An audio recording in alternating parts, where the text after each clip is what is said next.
Section 9 of Hindu marriage act क्या कहता है?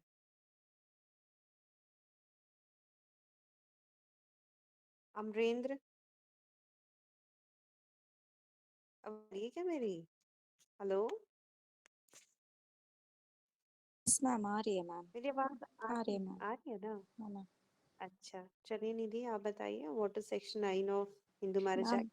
Section 9 is restitution of conjugal right.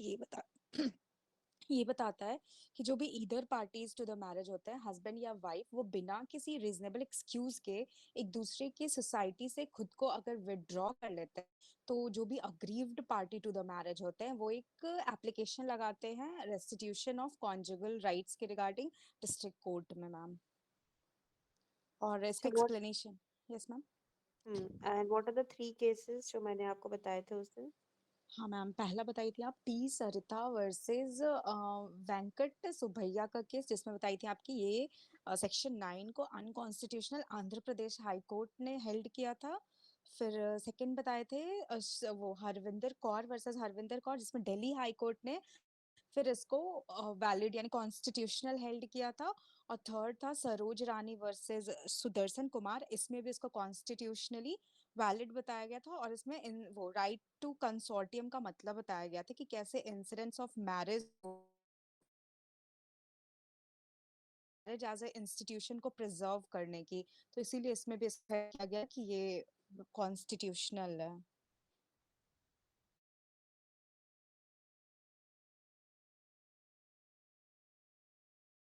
कि registration of marriage is compulsory irrespective of religion? Ma'am Seema Kumari versus Ashwani Kumar करके case था 2006 का। अच्छा, अब ये बताइए कि सेरेमनी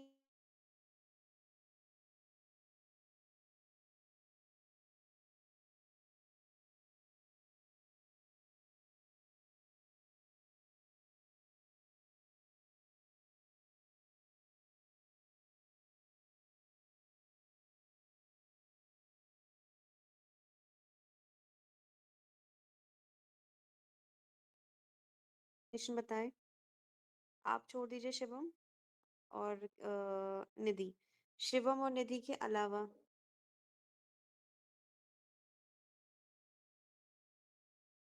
नेहा आप बताइए।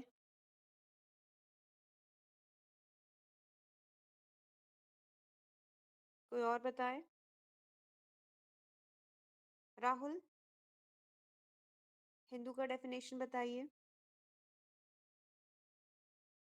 शीतल, वर्षा, प्रीति, कीर्ति, इम...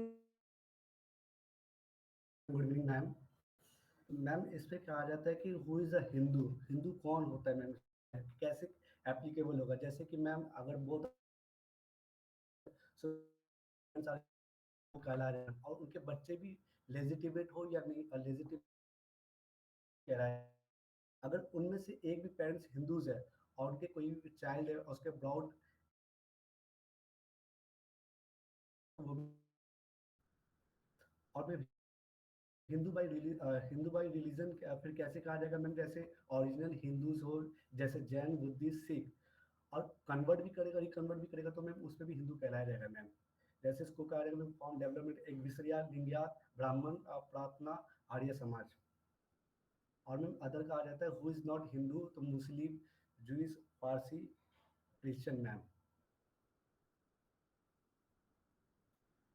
और हु इज नॉट अ हिंदू में वो थर्ड वाला पोर्शन बताइए, अच्छे से एक्सप्लेन कीजिए। देखिए, मैं थर्ड वाला पोर्शन किसी ने मुझसे बोला था कि उसे समझ नहीं आया, तो मैं थर्ड वाला पोर्शन एक बार आपको फिर से बता देती हूँ। थर्ड वाला पोर्ट पहला और दूसरा तो बिल्कुल क्लियर है। सेक्शन 2 में हम हिंदू का डेफिनेशन जो है वो हम देख रहे हैं कि ये एक्ट जो है वो किस पे एप्लीकेबल होता है। हिंदू मैरिज एक्ट जो है वो किस पे एप्लीकेबल होता है? तो सबसे पहले ये इंक्लूसिव है, ए और बी इंक्लूसिव है, मतलब बता दिया गया कि ये लोग तो होंगे। ठीक है, तो वो बोलते हैं कि कोई भी ऐसा पर्सन जो हिंदू बाय रिलीजन है, किसी भी फॉर्म या डेवलपमेंट में, चाहे वो वैष्णव हो, लिंगायत फॉलो हो, या फिर आर्य ब्रह्मो या फिर प्रार्थना समाज के मेंबर हो। ठीक है, अगर किस मतलब जितना भी वाइड ज्योग्राफिकली जो भी बाइफरकेशन है उन सबको हमने इंक्लूड कर लिया है हिंदू के डेफिनेशन में। सेकंड ये बोलता है कि यहाँ पे हिंदू मैरिज एक्ट जो है वो बुद्धिस्ट सिख जैन और हिंदू बुद्धिस्ट सिख जैन पे भी एप्लीकेबल होगा। उसके बाद थर्ड पार्ट ये कहता है कि ये जो है उन पर्सन पे भी एप्लीकेबल होगा जो लोग डोमिसाइल है इंडिया में और वो न मुस्लिम है न क्रिश्चियन है न पारसी है न जीव है। और ये भी नहीं प्रूफ होता है कि वो जिस पर्सन की हम बात कर रहे हैं जिसे इंक्लूड कर रहे हैं जिस पे ये एप्लीकेबल कर रहे हैं वो किसी कस्टम से गवर्न हो रहा हो या फिर अदरवाइज हिंदू लॉ उस पे एप्लीकेबल ना हो रहा हो। तो उस पर्सन को भी हम पर भी हिंदू मैरिज एक्ट जो है वो एप्लीकेबल होगा। पहला बात कि इंडिया में डोमिसाइल होना चाहिए, दूसरी बात कि वो मुस्लिम क्रिश्चियन पारसी ज्यूज नहीं होना चाहिए, तीसरा ये कंट्री ना प्रूफ हो जाए कि उस पे हिंदू लॉ एप्लीकेबल नहीं होगा या फिर वो किसी कस्टम या यूसेज से गवर्न होगा। ठीक है, तो उस पर्टिकुलर पर्सन पे भी ये एक्ट की एप्लीकेबिलिटी होगी। ठीक है, और जो आपने बताया ना कि वो टेस्ट है कि कैसे पता चलेगा कि Hindu Buddhist Sikh Jain bye religion कैसे है। तो अगर कोई बच्चा लेजिटिमेट हो या इलेजिटिमेट हो जिसके दोनों पेरेंट्स हिंदू हो बुद्धिस्ट हो सिख हो जैन हो बाय रिलीजन, या कोई बच्चा जिसके आइदर द पेरेंट है और वो एज अ उस पर्टिकुलर क्लैन का मेंबर ही उसे ब्रॉट अप किया गया है। ठीक है, या फिर कोई पर्सन जो कन्वर्ट या रिकन्वर्ट हो Buddhist Hindu Sikh Jain bye religion में। ठीक है, किस पे एप्लीकेबल नहीं होता है, किस पे एप्लीकेबल नहीं होता है, क्या दिया हुआ है, किस पे एप्लीकेबल नहीं होगा ये, कोमल सिंह बताइए। मैम जो मुस्लिम हो, ज्यू हो, नहीं नहीं नहीं नहीं नहीं, किस पे एप्लीकेबल नहीं होता है तो शेड्यूल। मैम क्रिश्चियन मुस्लिम और पारसी पे नहीं एप्लीकेबल होता ना। अच्छा ठीक है, वो तो होता ही है। उसके अलावा स्पेसिफिकली किसके बारे में बताया गया सबसेक्शन 2 में, कौन से? शेड्यूल ट्राइब्स के बारे में। हाँ, schedule tribe ma'am, sorry schedule tribe कौन से वाले शेड्यूल ट्राइब, कहाँ डिफाइंड है शेड्यूल ट्राइब? मैम, कॉन्स्टी में डिफाइन है। कॉन्स्टी तो प्लीज पहले नहीं आर्टिकल होता है, थ्री। वो कॉन्स्टिट्यूशन होता है। कोमल, यस मैम, पूरा शब्द सॉरी। बोलो, है ना? कॉन्स्टिट्यूशन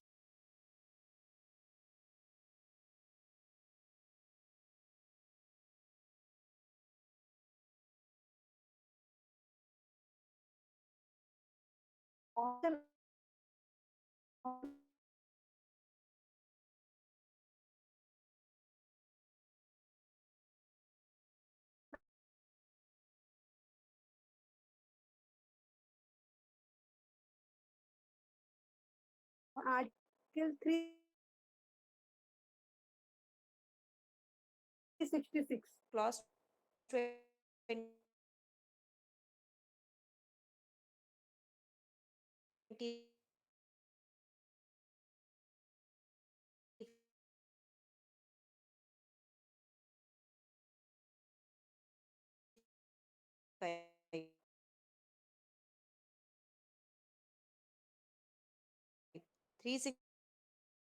3 लेकिन उसमें कौन से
हेलो।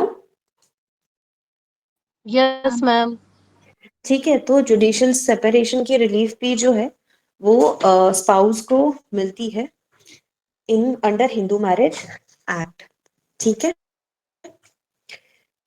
अब इसके क्या ग्राउंड्स होंगे एंड क्या है ये जुडिशियल सेपरेशन प्रोविजन क्या है इसका, वो हम लोग देख लेते हैं एक्ट से। कोई रीड कीजिए, anyone who is willing yes वो मैम। स्टार्ट कर सकते हैं। Section 10 Judicial Separation Clause 1 either party to a marriage whether solemnized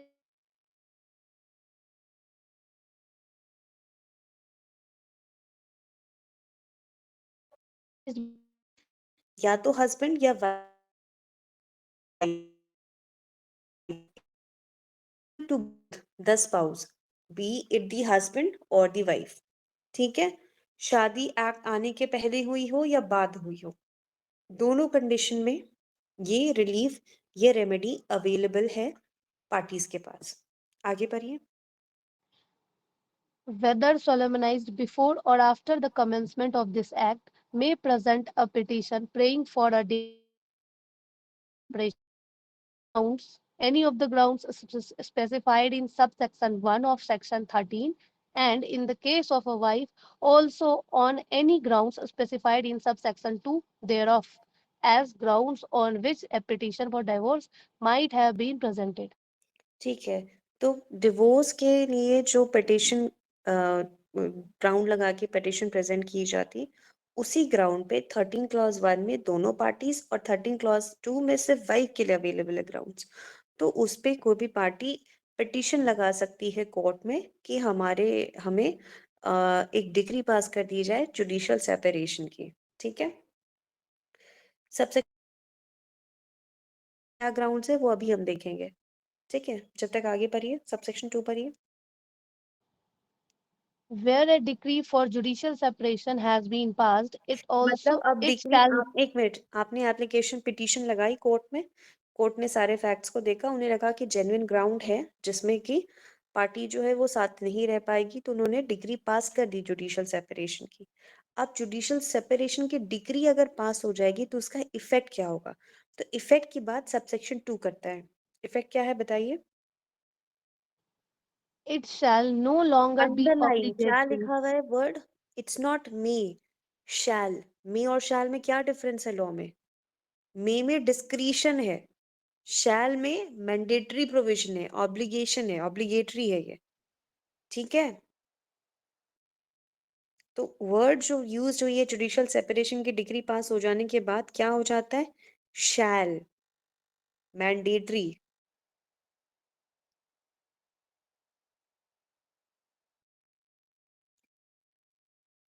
पढ़िए पढ़िए आगे पढ़िए। It shall no longer be obligatory for the petitioner to cohabit with the respondent, but the court may, on the application by petition of either party and on being satisfied of the truth of the statements made in such petition, rescind the decree if it considers it just and resigned reasonable. The degree. Okay. Resign the decree if it considers it just and reasonable to do so. ठीक है,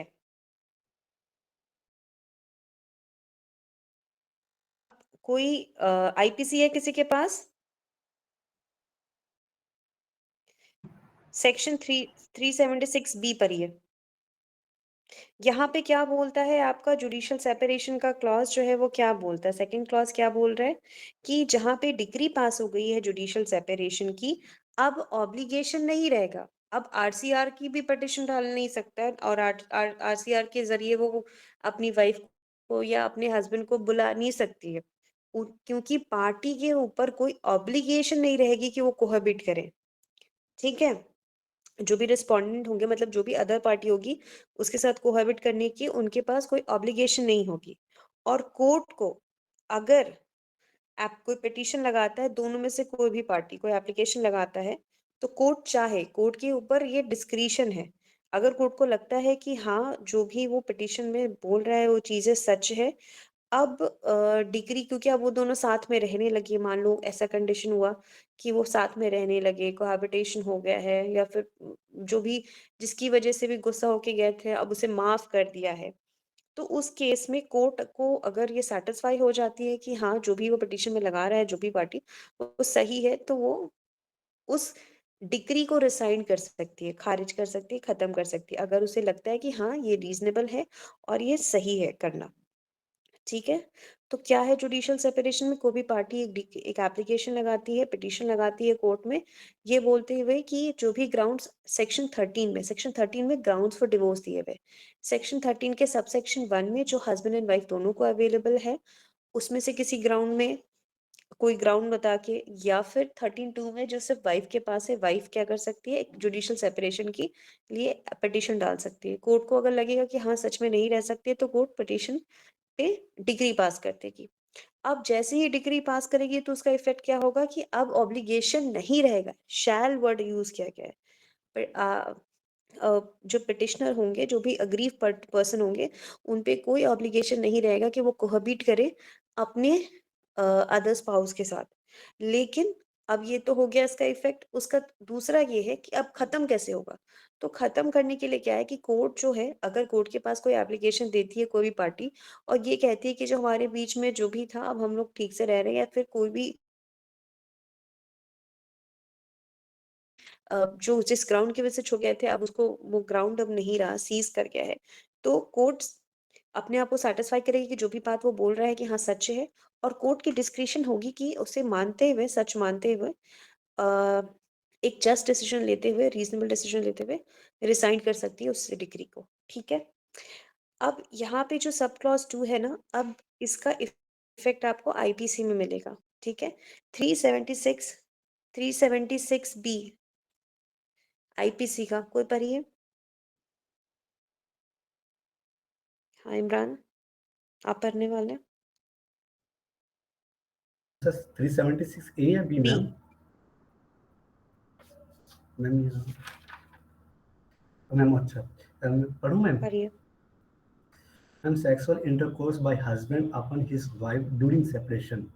Whoever has sexual intercourse with his own wife who is living separately, whether under a degree of separation or otherwise, without her consent, shall be punished with imprisonment for either discretion for a term which shall not be less than 2 years, but which may extend to 7 years and shall also be liable to fine.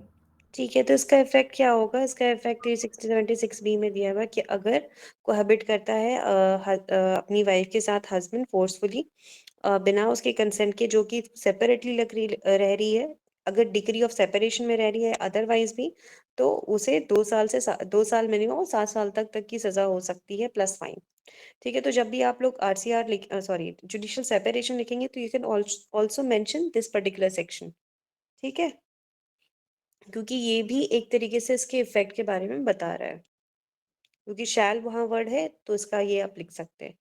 अब हम आते हैं section 13 1 और 2 में क्या-क्या grounds है जिसमें judicial separation लिया जा सकता है। ठीक है? मैम, एक क्वेश्चन, ये 376 बी में अदरवाइज वर्ड दिया हुआ है, तो अदरवाइज में क्या सर्कमस्टांसेस होंगे? अदरवाइज़ में क्या सर्कमस्टांसेस होंगे? अदरवाइज़ में ये सर्कमस्टांसेस होंगे कि दोनों पार्टीज़ के बीच में कुछ लड़ाई हुई हुई है और वो अब नहीं रह रहे साथ में, अलग रह रहे, वो अपने मायके रह रही है ना? मायके रह रही है, ओके लॉन्गर मैम। पीरियड के लिए मायके रह रही है, कोई आरसीआर की कोई डिग्री हस्बैंड के फेवर में नहीं आई है, तब वो वैसा कर रहा है। ठीक है? Okay ma'am. एक तो डिग्री ही पास हो गई है कि वो सेपरेट जुडिशियल सेपरेशन की डिग्री पास हो गई। एक अदरवाइज अलग रह रही है वो। ठीक है? लॉन्गर पीरियड के लिए वो अलग रह रही है, लिविंग सेपरेटली। ठीक है? That is the keyword. और दूसरा जो है वो विदाउट हर कंसेंट। ठीक है?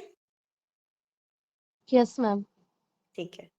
अब आते हैं हम सेक्शन 13 के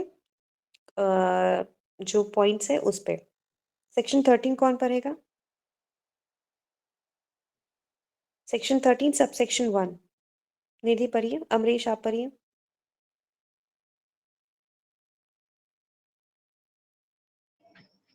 हेलो। Yes ma'am. एक सेकेंड मैम, बैरक निकाल ले। पूछने पे बैरक निकलता है।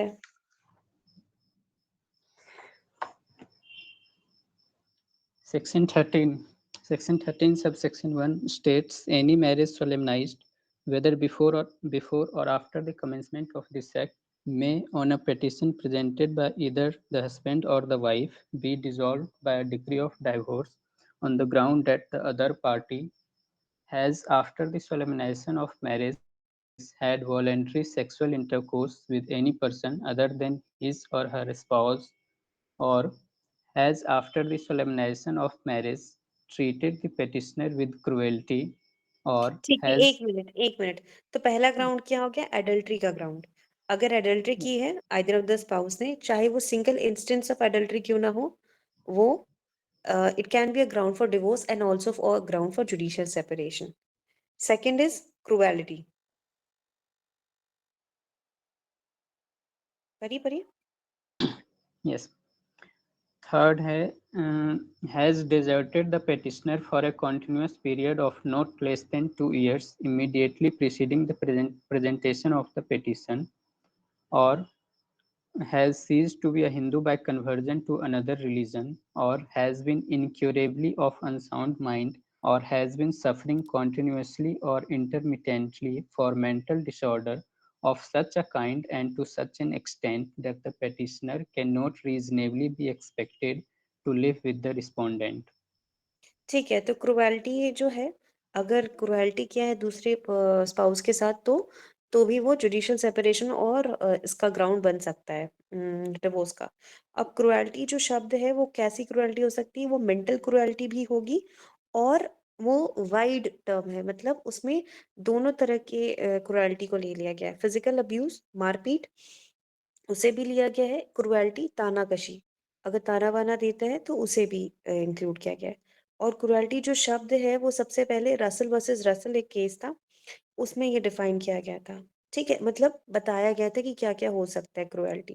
तो इसमें ये कहा गया था कि क्रुएलिटी ऐसा कंडक्ट है किसी पर्सन का जिसकी वजह से दूसरे पर्सन को डेंजर ऑफ लाइफ हो, हेल्थ हो, बॉडीली या मेंटल पेन हो और रीज़नेबल एप्रीहेंशन लगे कि वो रीज़नेबल एप्रीहेंशन भी हो रहा है ना कि मार सकता है या बहुत ज़्यादा प्रेशर दे सकता है दिमागी तौर पे। तो वो सब जो कंडक्ट होंगे वो आपका क्या होगा? क्रुएलिटी होगी। फिर इंडियन केस जो है इसके संदर्भ में वो दास्तानी वर्सेस दास्तानी है। बहुत ही फेमस केस है।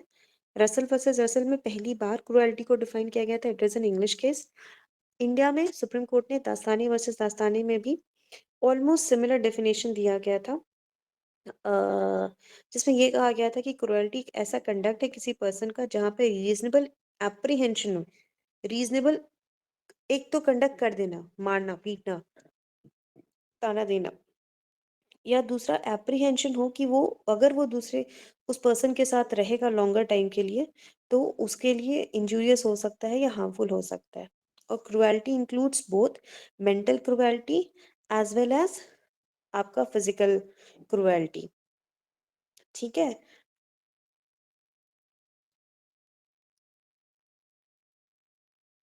और आपका मेंटल क्रुएल्टी क्या होगा? इसके लिए भगत वर्सेस भगत का केस है। ठीक है? तो 3 केस हो गए, रसल वर्सेस रसल जिसमें डिफाइन किया गया क्रुएल्टी को, इंग्लिश केस था। फिर दास्तानी वर्सेस दास्तानी जिसमें भी डिफाइन किया गया था आपके इसको क्रुएल्टी को। और भगत वर्सेस भगत में मेंटल क्रुएल्टी के बारे में बताया गया था कि मेंटल क्रुएल्टी क्या होगा।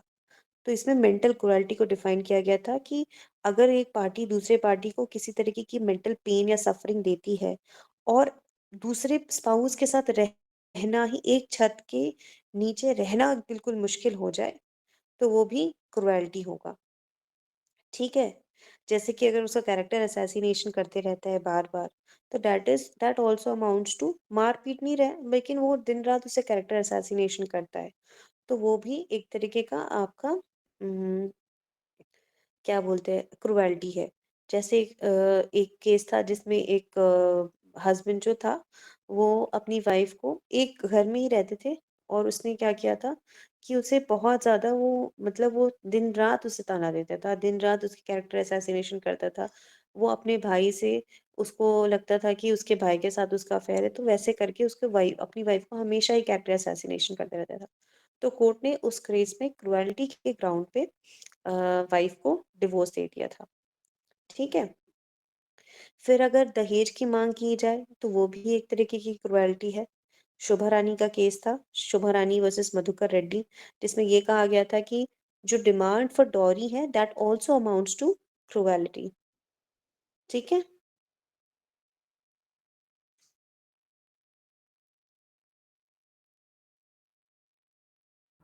मैम सवारानी versus ma'am Shobha Damodar. Rani versus Madhukar Reddy. और जहाँ पे भी और ये ना एनिमस मतलब उसकी मंशा होनी चाहिए, मेंसरिया होना चाहिए। किसी क्रुएल्टी का जो है मेंसरिया क्या होनी चाहिए यहाँ पे मेंसरिया क्या होगा कि वो किसी भी तरीके से अपने स्पाउस को एगनी पेन या सफरिंग में डालना चाहता है। तो mens rea is also an essential element for cruelty. ठीक है, तो केसेस कौन कौन से हैं? पहली बात, cruelty includes physical as well as mental cruelty. First time it was defined in the case of Russell versus Russell which is an English case. उसके बाद दास्तानी वर्सेस दास्तानी में सुप्रीम कोर्ट ने डिफाइन किया।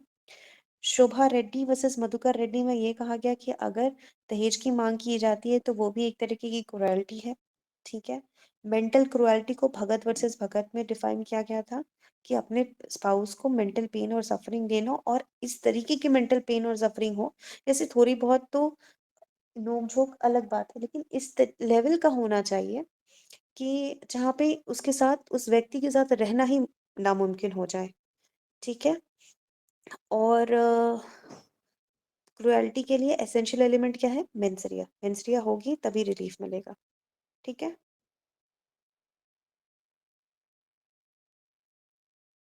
हेलो।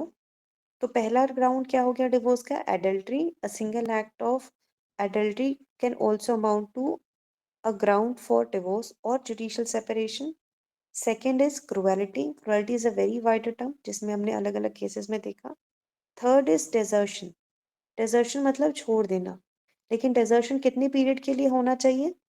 जब भी पिटीशन डाली judicial separation के लिए या फिर आपने डिवोर्स के लिए पिटीशन लगाई है कोर्ट में, तो उसके इमीडिएटली 2 साल पहले, मिनिमम 2 साल, कंटिन्यूअस 2 साल पहले आपको डिजर्ट कर दिया हो, छोड़ दिया हो। ठीक है। तो डेजर्शन में 2 पॉइंट आपको याद रखना है। पहली बात कि डेजर्शन होना चाहिए, जो भी पिटिशन लगा रहा है उसको उसको छोड़ देना होगा, मतलब उसे छोड़ दिया। और छोड़ा कब से? जब भी उसने पिटिशन लगाई उसके 2 साल पहले तक कंटिन्यूअस डेजर्शन होगा, तभी it will amount to a ground for divorce और जुडिशियल सेपरेशन। ठीक है। तो क्या क्या पॉइंट्स है इसमें डिजर्शन का? कि पहले तो पिटिशनर को, जो भी पिटिशन लगा रहा है उसे डिजर्ट कर दिया गया है। दूसरा, कंटिन्यूअस पीरियड ऑफ कितना होना चाहिए? 2 इयर्स।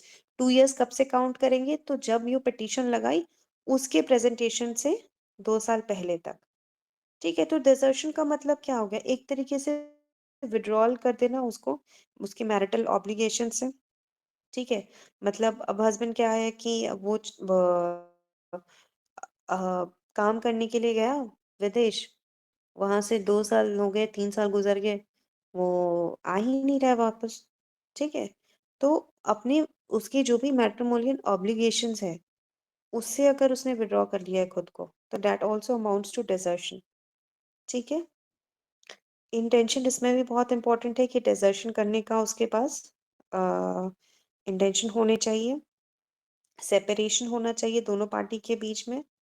और दूसरा इंटेंशन इसमें ये होना चाहिए कि कोहैबिटेशन जो होती है पार्टीज के बीच में उसको खत्म करना। भी एक इम्पॉर्टेंट एसेंशियल है फॉर डिसर्शन। पहला तो सेपरेशन, दूसरा कि इंटेंशन होनी चाहिए। इंटेंशन क्या होनी चाहिए? कि कोहैबिटेशन है वो बंद हो जाए, खत्म हो जाए। ठीक है। और वो जो कंडक्ट होगा, मतलब मान लो कोई, अब कोविड हो गया, वो 2 साल से बाहर था, इंडिया के बाहर था, तो उस टाइम ऐसी सिचुएशन क्रिएट हो गई जिसमें वो आ ही नहीं सकता था। तो वो जो कंडक्ट होगा सेपरेशन भी है यहाँ पे, लेकिन वो separation will amount to desertion only when there is an intention and that conduct is done without a reasonable cause. बिना रीजनेबल कारण वो अगर कोई सेपरेट छोड़ के चला गया है तो दैट अमाउंट्स टू desertion. ठीक है, और दूसरी पार्टी की कंसेंट नहीं होनी चाहिए। मतलब अगर कंसेंट लेके वो बाहर गया है और फिर अगर पिटिशन डाली है तो that will not amount to desertion. तो what are the essential of desertion? पहली बात की सेपरेशन होनी चाहिए।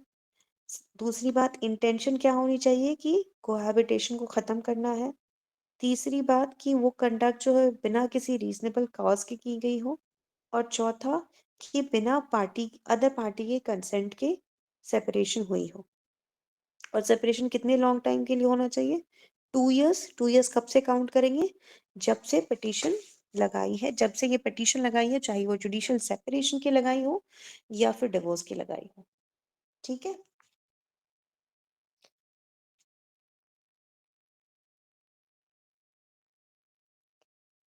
ठीक है। Yes ma'am. हाँ, डिजर्शन जो है अब बताइए क्या समझा आपने मोनिका डिजर्शन से? थर्ड ग्राउंड को एक्सप्लेन कीजिए आप।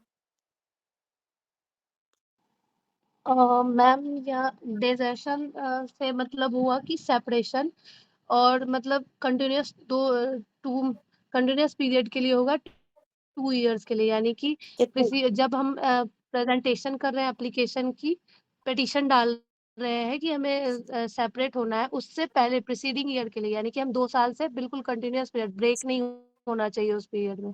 और इस डेजर्शन का एक एसेंशियल्स होगा कि मीन्स हम पहला तो सेपरेशन होना चाहिए, दूसरा इंटेंशन होना चाहिए कि कोहैबिटेशन स्टॉप कर दे, हम्म। मीन्स कि कोहैबिट नहीं करने का इंटेंशन होना चाहिए। दूसरा कंडक्ट जो और उनका होगा वो विदाउट रीजनेबल काउज होगा। और तीसरा हम्म, है कि कंसेंट, अदर पार्टी के कंसेंट से वो नहीं होना चाहिए सेपरेशन, अगर कंसेंट रहा तो उसे नहीं माना जाएगा। ठीक है। देखिए, और ये जो डिजर्शन होता है ना, it can be actual desertion जहाँ पे दो पार्टी दो अलग अलग जगह पे रह रही है कंप्लीटली, और कंस्ट्रक्टिव डिजर्शन भी हो सकती है। कंस्ट्रक्टिव डिजर्शन को बिपिन चंद्र वर्सेस प्रभावती के केस में सुप्रीम कोर्ट ने बताया था कि अगर सेम घर में भी अगर वाइफ के साथ आप कोहेबिट नहीं कर रहे बिना सेपरेशन, बिना किसी एक्चुअल कॉज के और बिना उसके कंसेंट के, तो that also amounts to, that is a ground for cruelty तो है ही, और साथ साथ वो डिजर्शन भी कहलाएगा।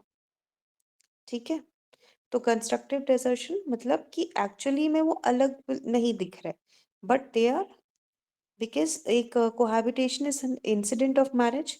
तो if that is not taking place without the consent and without any reasonable cause, तो that may also amount to constructive desertion if it is happening for a period of 2 year more than 2 years. ठीक है, so desertion can be actual also and can be constructive. Constructive desertion को पहली बार supreme court ने बिपिन चंद्र के case में define करा था, Bipin Chandra versus Prabhavati. ठीक है, यस। तो थर्ड ग्राउंड पहला ग्राउंड आपका हो गया adultery, second ground is cruelty. Cruelty again बहुत वाइडर टर्म है, तो उसमें जो केसेस है उसको याद रखना है। थर्ड इज डेजर्शन, डेजर्शन के जो एसेंशियल इंग्रेडिएंट्स है उसे याद रखना है। हेलो हाँ जी अमरीश पूछिए। मैम, जो आपने केस बताया शोभा रानी वर्सेस मधुकर रेड्डी, वो कब का केस है? उसके एग्जैक्ट साइटेशन तो हमें याद नहीं है अभी, मैं आपको बता दूंगी। मतलब मैम नहीं, मैम मैम 99।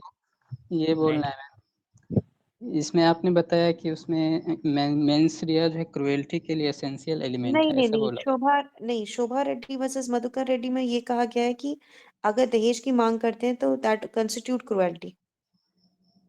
ओके, तो मेंस रिया वाला कोई केस आप बताए थे जिसमें बोला गया था नहीं, मेंस रिया मेंस रिया का एसेंशियल? केस नहीं बताया था, मैंने बोला था कि इसका एक एसेंशियल एलिमेंट है क्रुएल्टी का। मैंने आपको 4 केसेस बताए हैं, रसल वर्सेस रसल, दास्तानी वर्सेस दास्तानी, भगत वर्सेस भगत, शोभा रेड्डी वर्सेस मधुकर रेड्डी। यस नहीं ठीक है। 2004 का केस था जिसमें नवीन कोहली वर्सेस नीलू कोहली का, हम्म। जिसमें बोला गया था कि मेंस रिया जो है एसेंशियल एलिमेंट नहीं है क्रुएल्टी प्रूफ करने के लिए। हाँ, तो ओवर द टाइम वो उसके बाद फिर उस पर्टिकुलर केस का फैक्ट्स भी तो डिफरेंट है ना। Yes ma'am. तो ये आपका जो केस होगा ये 2004 का केस है वो आप वाला। Yes ma'am yes. ये मैंने अभी देखा था, तो मैं ये इसका अगर कोई केस होगा तो मैं उस पे आपको कल दे दूंगी, ठीक है। Okay ma'am. नवीन कोहली के बाद की केस है जिसको मैं मेंस रिया वाला जो मैंने पढ़ा है वो उसके बाद वाला केस है, वो मैम आपको सुमन कुमार वर्सेस वीर कुमार 2009। अच्छा, क्या है उस केस में बताइए। Ma'am menstruation is not an essential element of cruelty.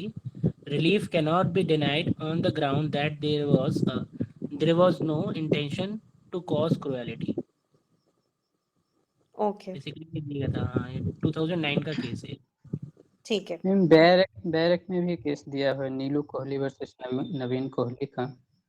इसमें ये इरेड्यूसिबल ब्रेकडाउन थ्योरी इसमें लेट डाउन की गई थी, उसको पहली बार अप्लाई करा था। हाँ बोलिए। यस मैम, इसमें लिखा हुआ it is sufficient that if the cruelty is of such type that it becomes impossible for the impossible, हाँ उसमें टेस्ट ये था कि स्पाउसेस टू लिव क्रुएल्टी का टुगेदर। टेस्ट ही यही होता है कि इम्पॉसिबल हो जाए उस, क्योंकि आपको सेम हाउस होल्ड में सेम शेयर्ड हाउस होल्ड में रहना होता है। Husband and marriage has to share house, मतलब यूजुअल सर्कमस्टांसेस में शेयर हाउस होल्ड होती है। तो क्रुएल्टी इस तरीके का हो जाए कि जहाँ पे आप एक छत के नीचे ना ही रह पाओ उस आदमी के साथ, अगर इस तरीके का कोई कंडक्ट है तो that will amount to cruelty, that is a test of cruelty, ठीक है। तो यस नीलू कली वाला जो केस है वो 2004 का है ना, तो उसके बाद यस ये मैम। बता रहे 2009 वाला केस, तो 2009 वाले केस में आपका ये ओवर रूल करेगा, लेकिन इसको आप एक बार चेक कर लीजिएगा, ठीक है। Sudhir okay ma'am. कुमार कपूर, ठीक है। नेक्स्ट, नेक्स्ट इज, एक हो गया आपका अडल्ट्री, सेकंड इज आपका cruelty, third one is desertion, fourth is conversion, ठीक है। कन्वर्ट कर गया, अगर कोई पर्सन कन्वर्ट कर गया तो देन उसको उस ग्राउंड पे जो अदर पर्सन, मतलब अगर कोई स्पाउस कन्वर्ट कर जाता है तो दूसरा पार्टी जो है उसके ग्राउंड पे डिवोर्स ले सकता है, ठीक है। ऑटोमेटिकली सीज नहीं करेगा शादी, आपको सीक करना पड़ेगा, ठीक है। नेक्स्ट, नेक्स्ट राउंड क्या है, कौन था, राघवेंद्र आप पढ़िए नेक्स्ट राउंड।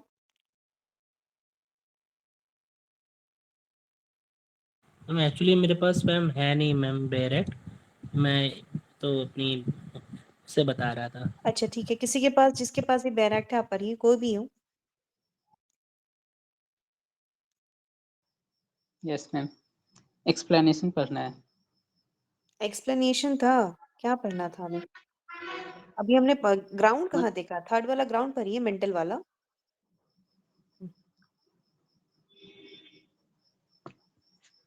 अ, अगर कोई मैं बता देती हूँ, अगर कोई इनक्योरेबल अनसाउंड, ऐसा अनसाउंडनेस ऑफ माइंड है जो कि क्योरेबल है ही नहीं, ठीक है, स्किज़ोफ्रेनिया वगैरह है, इस तरीके की उस मतलब इस तरीके की मेंटल डिसऑर्डर है जो कि इनक्योरेबल इन नेचर है, या फिर इतना कंटिन्यूअस मेंटल डिसऑर्डर है, या इंटरमिटेंटली भी हो रहा है, टाइम टू टाइम हो रहा है, बीच में हो रहा है, तो भी वो इस एक्सटेंट का है कि उसके साथ दूसरा व्यक्ति रह ही नहीं पाएगा, क्योंकि यहाँ पे दो व्यक्ति एक घर के नीचे रहते हैं, एक छत के नीचे रहते हैं, एक साथ रहते हैं, तो उसके का संदर्भ में सारे ग्राउंड्स को बताया गया कि इस तरीके का मेंटल डिस, अगर एक तो पहला तो क्लियर है कि इन जो मेंटल डिसऑर्डर उसे हुई है वो इनक्योरेबल इन नेचर है, तब तो क्लियरली वो ले सकता है डिवोर्स।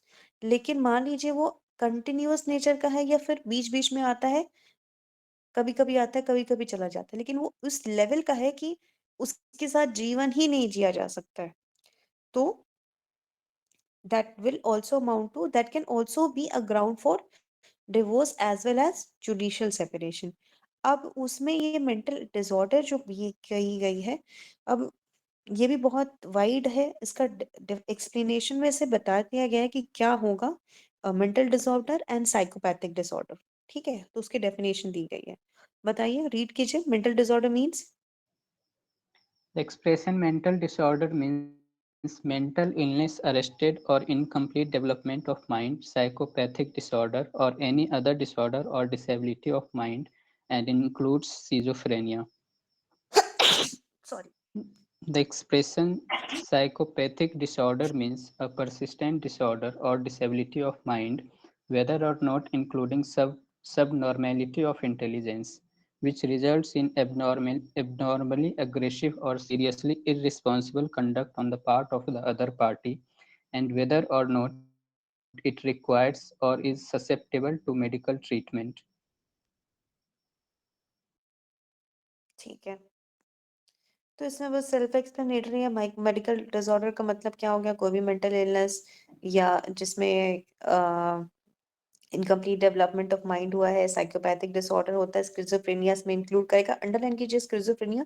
ये प्री का क्वेश्चन हो सकता है कि स्किज़ोफ्रेनिया से बीमारी दे देंगे और बोलेंगे ये मेंटल डिसऑर्डर होगा कि नहीं। ठीक है, साइकोपैथिक में जब अग्रेसिव हो जाता है बहुत ज्यादा, वैसा अगर हो बिहेवियर है जो कि ट्रीट नहीं हो पाएगा, तो that will also amount to that amounts to psychopathic disorder. और यहाँ पे जो टर्म यूज किया गया है वो क्या है? मेंटल डिसऑर्डर, है ना? याद रखिएगा। फोर्थ वाला जो है वो पॉइंट अब वो खत्म हो चुका है। 2019 में एक एक्ट आया था जिसके बाद लेप्रोसी जो है दोनों ही पर्सनल लॉ में, हिंदू लॉ में भी मुस्लिम लॉ में भी, क्या किया गया है? अब it is not a ground, it is no more a ground for divorce. ठीक है, अनसाउंड लेप्रोसी। ठीक है,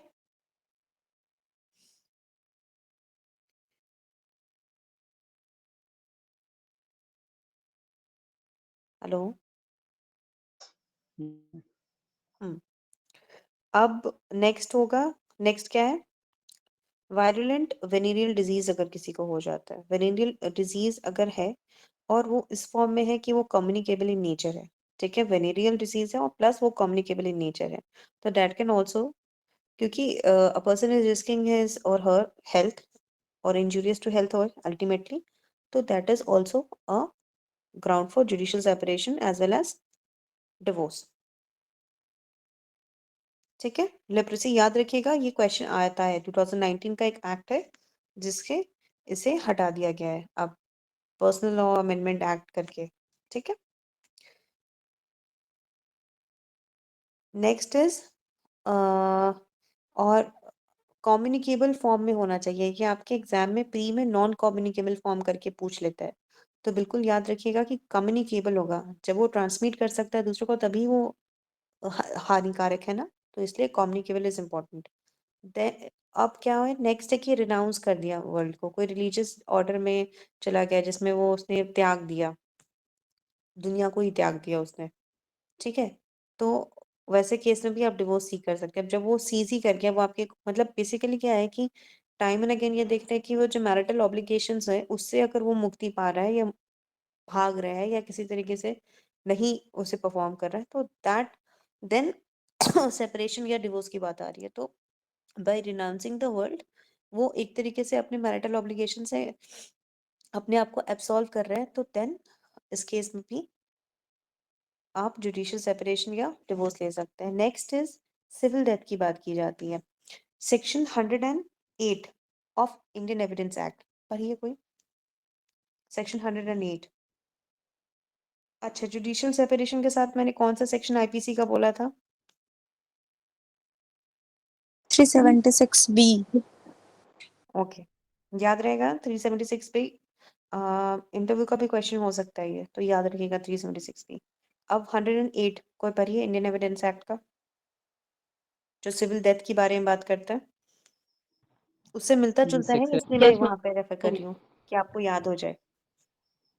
Section पढ़िए। 108 Indian Evidence Act का ma'am. Hmm, Burden of proving that person is alive who has not been heard for 7 years, provided that when the question is whether a man is alive or dead, and it is proved that he has not been heard for 7 years by those who would naturally have heard of him if he had been alive, the burden of proving that he is alive is shifted to the person who affirms it. ठीक है, तो section 108 और अभी जो 7th वाला clause है, अगर आप देखेंगे तो ये काफी मिलता जुलता है, दोनों ही बात करता है सिविल डेथ की।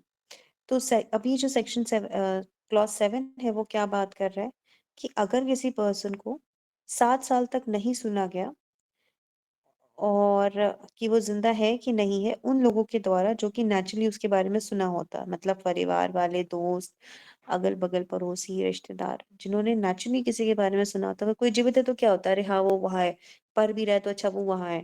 तो अगर 7 साल तक किसी के बारे में नहीं सुनाया गया है उन लोगों के द्वारा जो कि नेचुरली सुनते होते, तो मान लिया जाएगा कि वो पार्टी जो है अब उसकी सिविल डेथ हो चुकी है। तो मान के 7 साल बाद भी आप डिवोर्स ले सकते हैं इस ग्राउंड पे। और सेक्शन 108 क्या बोलता है कि जहाँ पे ये पता लगाना है, ये सवाल ये है कि कोई आदमी व्यक्ति जिंदा है या मर गया और 7 साल तक उसके बारे में सुना नहीं गया उन लोगों के द्वारा जो कि नेचुरली उसके बारे में सुने होते, तो उसमें ये प्रूफ, ये भार कि वो जिंदा है उस व्यक्ति पे हो जाता है जिसने ये बात कही है कि वो जिंदा है। तो वो बर्डन ऑफ प्रूफ की बात कर रहे हैं, तो हम लोग बर्डन ऑफ प्रूफ पे नहीं जाएंगे अभी, हम लोग सिंपल सिविल डेथ के बारे में समझेंगे। तो सिविल डेथ लॉ में कब माना जाता है, कब लॉ प्रिज्यूम करती है कि कोई व्यक्ति मर चुका है, उसकी सिविल, भले ही वो मरा है या नहीं मरा है लेकिन मान लेती कि वो मर गया है, तब अगर उसको 7 साल तक नहीं सुना गया उन लोगों के द्वारा जो कि नेचुरली उसके बारे में सुने होते हैं, तो उसे मान लिया जाता है कि उसकी मृत्यु हो चुकी है। एंड दिस इज कॉल्ड, ये प्रिजम्पशन को हम लोग बोलते हैं सिविल डेथ। ठीक है, तो अगर किसी की सिविल डेथ हो चुकी है, 7 साल तक नहीं सुना गया उसके बारे में, तो इस ग्राउंड पे भी दूसरी पार्टी डिवोर्स ले सकती है। तो क्या क्या ग्राउंड हो गया, सिविल डेथ का एक ग्राउंड हो गया, रिनाउंसिएशन हो गया, फिर आपका venereal disease, venereal communicable disease हो गया, उसके बाद आपका लेप्रेसी खत्म हो चुका है। नेक्स्ट इज मेंटल डिसऑर्डर, इस लेवल का जहाँ पे उसके साथ रहा ही नहीं जा सकता, अगर कन्वर्ट कर गया है तब, या डिजर्शन है 2 साल के कंटिन्यूअस पीरियड के जब से पिटीशन लगाई है तब, या फिर उसने अडल्ट्री कर रखी थी या फिर क्रुएल्टी हो रही है पर्सन के साथ, तब ये ग्राउंड्स पे जो दूसरा पर्सन होगा, मतलब it this these the ground which is available to both husband and wife, to either of the party. तो इस ग्राउंड पे जुडिशियल सेपरेशन के लिए पिटीशन लगा सकता है कोई भी इनमें से ग्राउंड साइड करते हुए। ठीक है,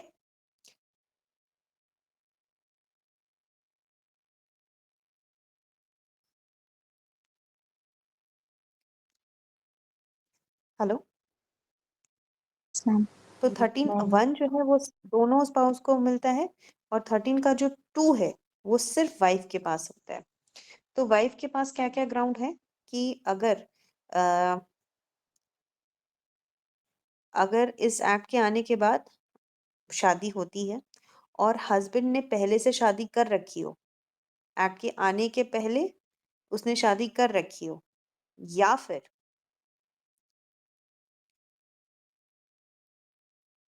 वो जो शादी एक्ट से शादी होने से पहले अगर उसकी शादी हुई हो, मतलब व्यक्ति की एक्ट के इस एक्ट के, हिंदू मैरिज एक्ट के आने के बाद अगर शादी हुई हो और अभी तक उसकी बीवी जिंदा हो, तो वो पिटिशन लगा सकती हो। मतलब स्पाउस, जो लिविंग स्पाउस अगर है, मतलब लिविंग वाइफ है हस्बैंड की, तो वो उस ग्राउंड पे वाइफ जो है वो डिवोर्स सीक कर सकती है। ठीक है, लेकिन इसके टाइम में क्या होना चाहिए कि वो वाइफ लिविंग हो, मतलब प्रेजेंटेशन जब भी वो पिटिशन लगा रही है उस टाइम जो दूसरी बीवी हो वो जिंदा हो। तो अगर किसी हस्बैंड की लिविंग वाइफ है और उसने फिर से शादी करी है, तो जो उसकी वाइफ होगी अभी प्रेजेंटली जो वाइफ है, वो क्या कर सकती है, वो डिवोर्स के लिए पिटिशन लगा सकती है। दूसरा ये है कि वो हस्बैंड जो है वो गिल्टी हो गया हो, सिर्फ चार्जेस नहीं लगे हो, एक्चुअली में गिल्टी डिक्लेयर हो गया हो रेप, सोडोमी या बेस्टियलिटी के इस पे। ठीक है, ये सब ग्राउंड पे अगर उसको गिल्टी माना गया है तो वो डिवोर्स ले सकती है। ठीक है, लेकिन गिल्ट प्रूफ हो जाना चाहिए। थर्ड वन इज कि मान लीजिए सेक्शन 18 जो है Hindu adoption and maintenance act का या 125 जो है सीआरपीसी का, उसमें उसे मेंटेनेंस का कोई डिग्री पास हुई हो वाइफ के फेवर में, ठीक है, और डिग्री पास होने के बाद भी वो जो वाइफ जो होंगी वो क्या कह रहे हैं, अलग रह रहे हैं 1 साल तक के, वो अलग रह रहे हैं, तो उस केस में भी डिवोर्स के लिए ग्राउंड हो सकता है ये, मेंटेनेंस की डिग्री पास हो गई हो और 1 साल से अधिक या 1 साल तक अलग रहे हो, 18 में या 125 में। फोर्थ है, ये मिलता जुलता है जो मुस्लिम में खैरुल बुलुक का जो कंसेप्ट है। खैरुल बुलुक का कंसेप्ट क्या है मुस्लिम लॉ में, कि उसमें ऑप्शन ऑफ प्यूबर्टी, खयार मतलब ऑप्शन, बुलुक मतलब प्यूबर्टी। तो ऑप्शन ऑफ प्यूबर्टी क्या होती है कि अगर कोई माइनर वाइफ होती है और प्यूबर्टी से पहले उसकी शादी उसके फादर के, मुस्लिम मैरिज से ये कंसेप्ट लिया गया है, तो अगर मुस्लिम मैरिज में अगर कोई वाइफ जो होती है वो माइनर वाइफ होती है और उसकी प्यूबर्टी भी हिट नहीं की हुई हो और जो उसकी शादी कर दी गई हो उसके फादर की कंसेंट लेके, तो जैसे ही वो प्यूबर्टी हिट करती है तो वाइफ जो होंगी उस केस में उसके पास एक ऑप्शन होता है कि जैसे ही वो प्यूबर्टी हिट करे वो अपने हस्बैंड से डिवोर्स ले सकती है, ठीक है।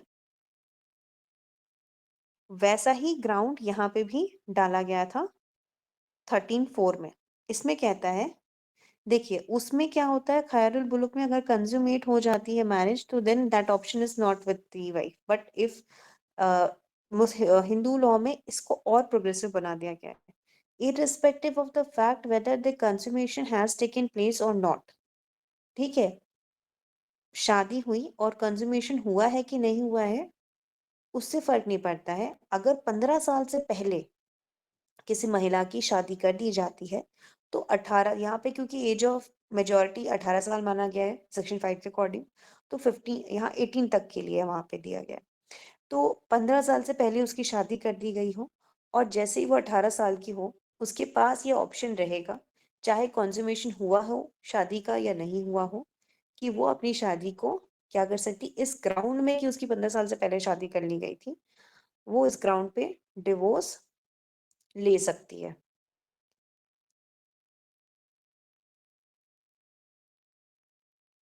ठीक है, तो इसका एक्सप्लेनेशन ये बोलता है कि मैरिज जो है वो सोलमनाइज्ड हो, मैरिज लॉ अमेंडमेंट एक्ट 1976 से पहले या बाद में उससे फर्क नहीं पड़ता है अगर ये ऑप्शन उस पर्टिकुलर लेडी के पास रहेगा।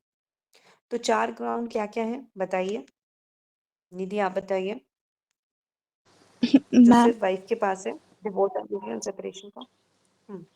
मैम पहला तो है कि अगर हस्बैंड जो है वो मैरिज सोलेमनाइज होने के बाद से गिल्टी हो गया हो कुछ भी रेप, सॉडमी या बेस्टैलिटी का, और अगर सेक्शन 18 या फिर सेक्शन 125 में मेंटेनेंस की डिग्री पास की गई हो और स्टिल 1 ईयर से वो लोग साथ नहीं रह रहे हो, कोहैबिटेशन नहीं हो रहा हो, और एक था कि वही अगर वाइफ की शादी 15 ईयर्स से बिफोर हो गई हो तो 18 ईयर्स तक उनके पास ऑप्शन होता है कि वो डिवोर्स ले सकती हैं। ठीक है, अब एक ग्राउंड उसने छोड़ दिया निधि ने, कोई और बताए वो ग्राउंड। मैम हस्बैंड यदि बाइगेमी कमिट करता है तो बाइगेमी का कैसे है, कंडीशन क्या है बाइगेमी का? वाइफ अलाइव होनी चाहिए at the time of presentation of petition. ठीक है, तो ये 4 ग्राउंड स्पेशल ग्राउंड है जो सिर्फ वुमेन के पास है। तो ये जो आपके वुमेन के पास कितने ग्राउंड हो गए, ये 4 इधर वाले और 13(1) वाले तो है ही। तो अगर ये कोई ग्राउंड है जो 13(1) में दिया है या 13(2) में दिया है तो उसके बेसिस पे हस्बैंड या वाइफ क्या करेगी, एक पिटिशन लगा देगी कोर्ट में कि हमें जुडिशली सेपरेट होना, we don't want to take divorce, we just want to live separately for some time, कानूनी तौर पे हम टेम्पररी सस्पेंशन अपने शादी का चाहते हैं, और कोर्ट जो है वो डिग्री